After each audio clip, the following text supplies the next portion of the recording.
Hello दोस्तों, मैं आशीष कुमार अपने YouTube channel Bihar GK tricks में आपका स्वागत करता हूं। आज हम लोग इस पुस्तक के छठे चैप्टर अधातुओं के दूसरे पार्ट हाइड्रोजन और उनके यौगिक के बारे में इस वीडियो में पढ़ेंगे। तो यदि आप लोगों ने अब तक हमारा channel Bihar GK tricks subscribe नहीं किया है तो इसे सब्सक्राइब कर लें, साथ ही बेल आइकन को जरूर दबाएं। तो आइए वीडियो को स्टार्ट करते हैं। तो सबसे पहले हम लोग इसके नोट्स को पढ़ेंगे। तो आइए इसके नोट्स को पढ़ते हैं।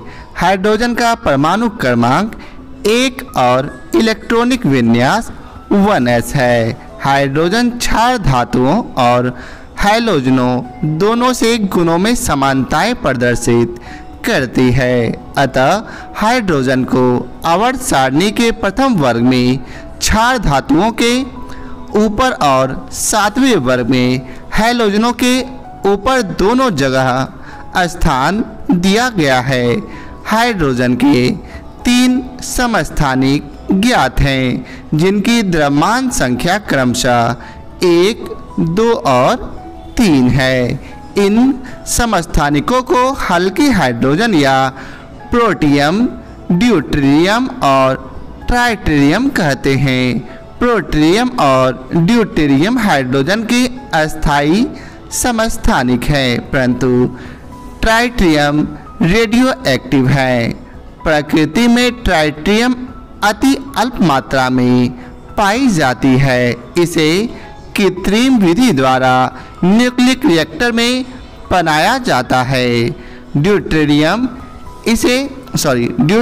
की खोज वर्ष 1931 में यूरे, ब्रिकवेड और मर्फी ने की थी तथा ट्राइटेरियम की खोज वर्ष 1934 में लोजियर, ब्लिकने और स्मिथ द्वारा की गई थी। आगे है ड्यूटेरियम के गुण।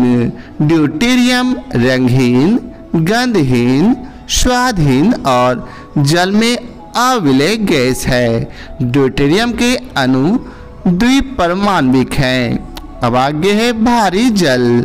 भारी हाइड्रोजन अर्थात ड्यूटेरियम के ऑक्साइड D2O को भारी जल कहते हैं। भारी जल की खोज वर्ष 1932 में यूरे और वासवर्न ने की थी। भारी जल के उपयोग। तो आइए चलते हैं, जानते हैं भारी जल के उपयोग क्या क्या हैं। भारी जल एक कीमती पदार्थ है। इसके मुख्य उपयोग निम्नलिखित है। पहला उपयोग है न्यूट्रॉन मंदक के रूप में। न्यूक्लिक रिएक्टरों में जो पदार्थ तीव्रगामी न्यूट्रॉनों की चाल को मंद करता है उसे मंदक कहते हैं। भारी जल न्यूक्लिक रिएक्टरों में न्यूट्रॉन मंदक के रूप में प्रयुक्त किया जाता है। दूसरा उपयोग है ड्यूटेरियम तथा ड्यूटेरियम के यौगिक बनाने में। सांद्र भारी जल शरीर के लिए हानिकारक है। भारी जल साधारण जल की तुलना में मंद वेग से अभिक्रिया करता है, जिससे शरीर में होने वाली सामान्य अभिक्रियाएं असंतुलित हो जाती है। भारी जल पौधों के विकास को रोकता है। भारी जल में बीजों का अंकुरन रुक जाता है। अब आगे है मृदु और कठोर जल।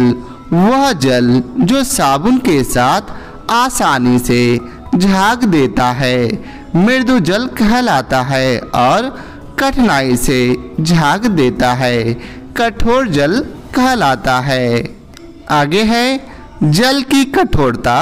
उसमें कैल्शियम और मैग्नीशियम के बाइकार्बोनेट, क्लोराइड, सल्फेट, नाइट्रेट आदि लवणों के घुले होने के कारण होती है। साधारण साबुन सिट्रेटिक अम्ल का सोडियम लवण होता है। सोडियम सिट्रेटिक अर्थात साबुन जल में विलय है। Hydrogen peroxide. 1818 ईस्वी में थेनार्ड ने हाइड्रोजन परऑक्साइड की खोज की थी। हाइड्रोजन परऑक्साइड का सूत्र H2O2 होता है। आगे है हाइड्रोजन परऑक्साइड के गुण। शुद्ध हाइड्रोजन परऑक्साइड फीका नीला गाढ़ा द्रव है।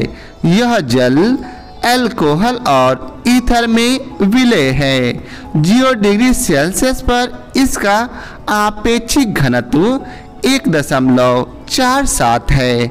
इसका क्वथनांक 150.2 डिग्री सेल्सियस और हिमांक -0.43 डिग्री सेल्सियस है।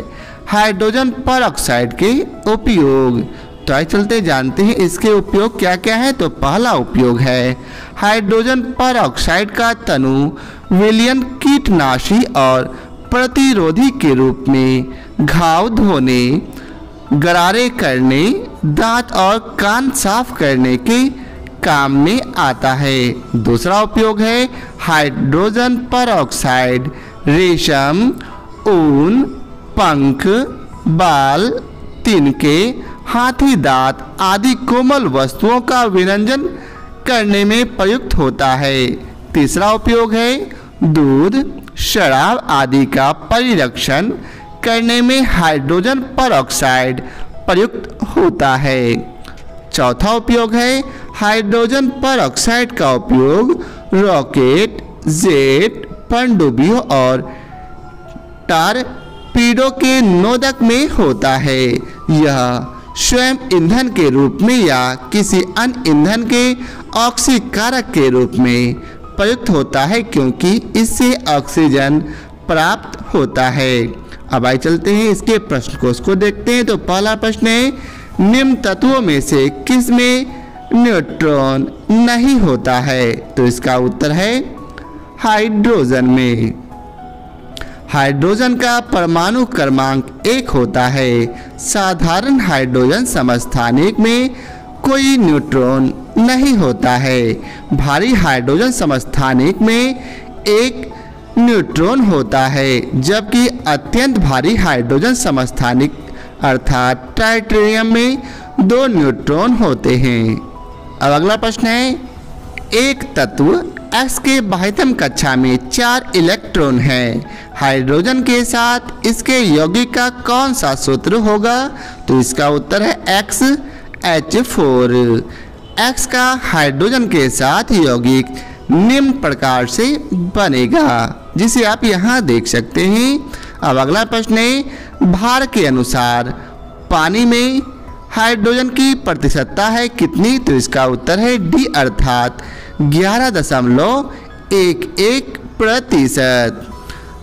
जल का आणविक द्रव्यमान 2+16 अर्थात 18 ग्राम प्रति मोल होता है। जल में उपस्थित हाइड्रोजन परमाणुओं की संख्या 2 है। जल में हाइड्रोजन का प्रतिशत बराबर 2/18 गुना 100 अर्थात 11.11%।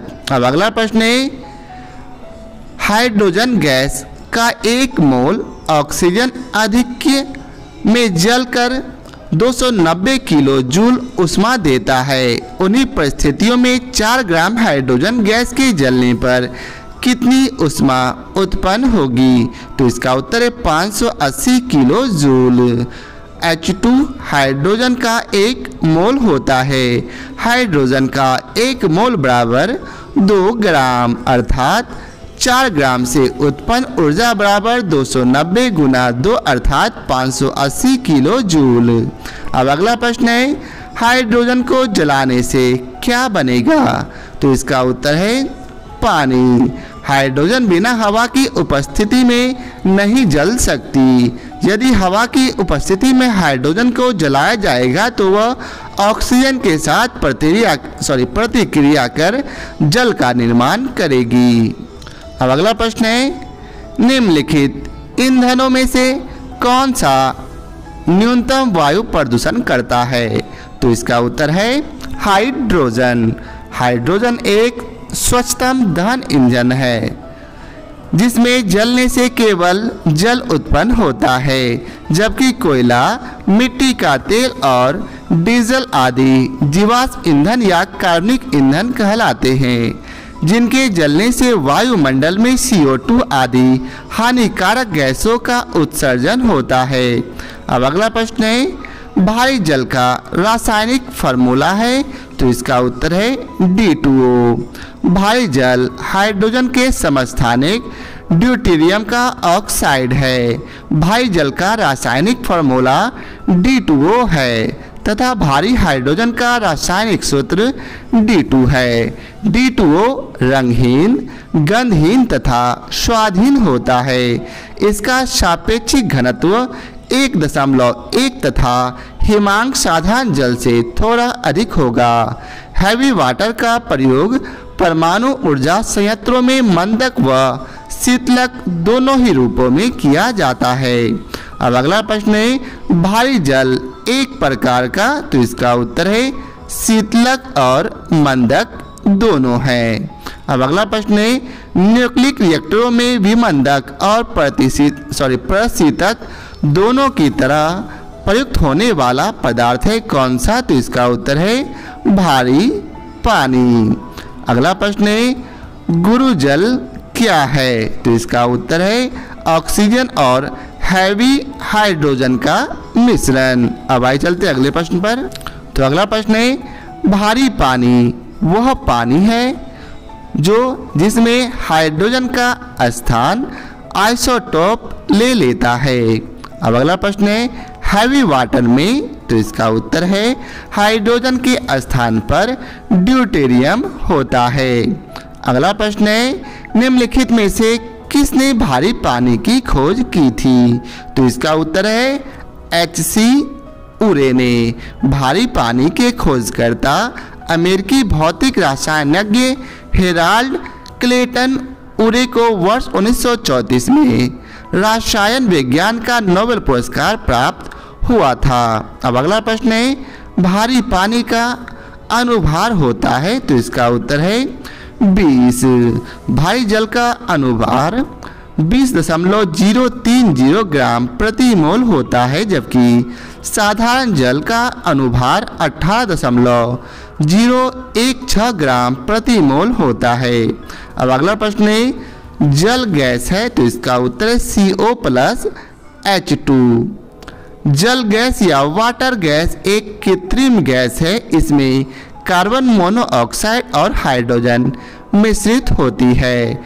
जल गैस से मीथिल अल्कोहल का निर्माण होता है।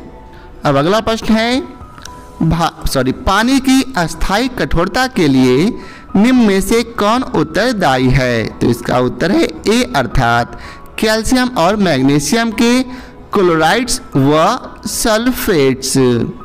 अगला प्रश्न है, जल के लिए pH मान होता है कितना? तो इसका उत्तर है लगभग 7।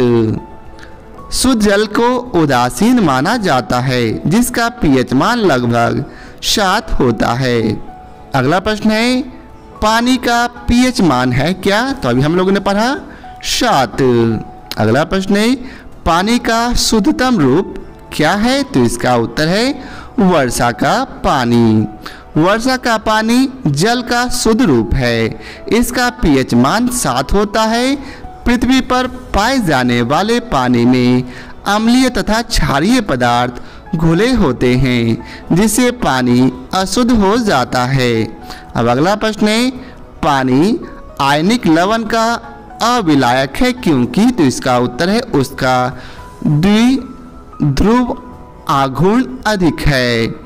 आयनिक लवण ध्रुवीय होते हैं तथा वे केवल एक ध्रुवीय विलायक द्वारा ही घुलनशील होते हैं।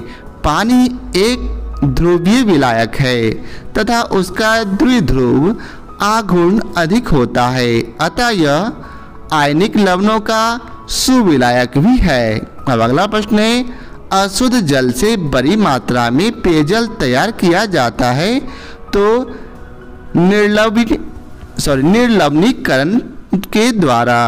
निर्लवणीकरण द्वारा अशुद्ध जल से बड़ी मात्रा में पेयजल तैयार किया जाता है। अब अगला प्रश्न है, निम्नलिखित में से कौन सी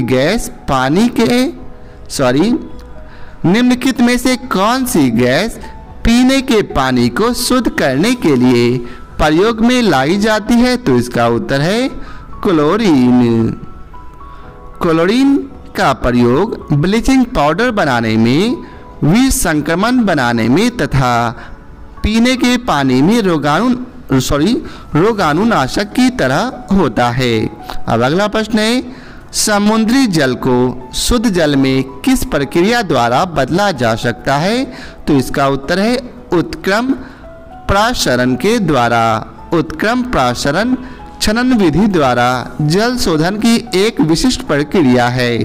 इस विधि से समुद्री जल को शुद्ध किया जाता है।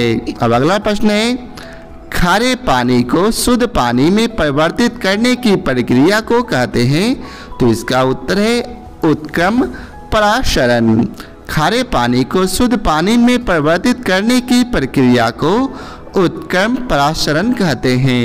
अब अगला प्रश्न है, फिटकरी गंदले पानी को किस प्रक्रिया द्वारा स्वच्छ करती है? तो इसका उत्तर है अस्कंदन के द्वारा।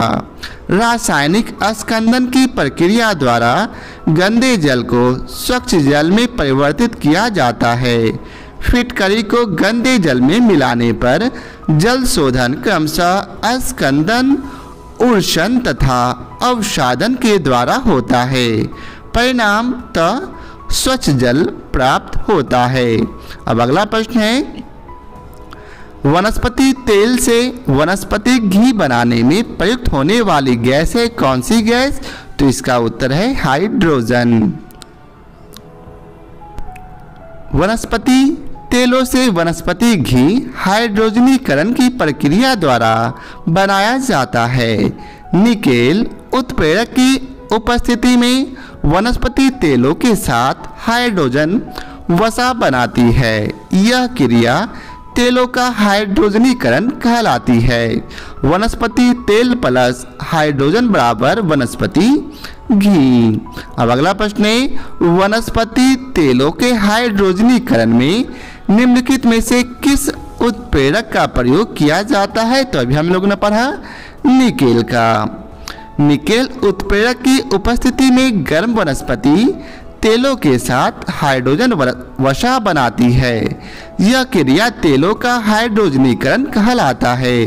वनस्पति तेलों से वनस्पति घी हाइड्रोजनीकरण द्वारा बनाया जाता है। अब अगला प्रश्न है, निम्नलिखित में से किस उत्प्रेरक का उपयोग वनस्पति तेलों के हाइड्रोजनीकरण के लिए किया जाता है?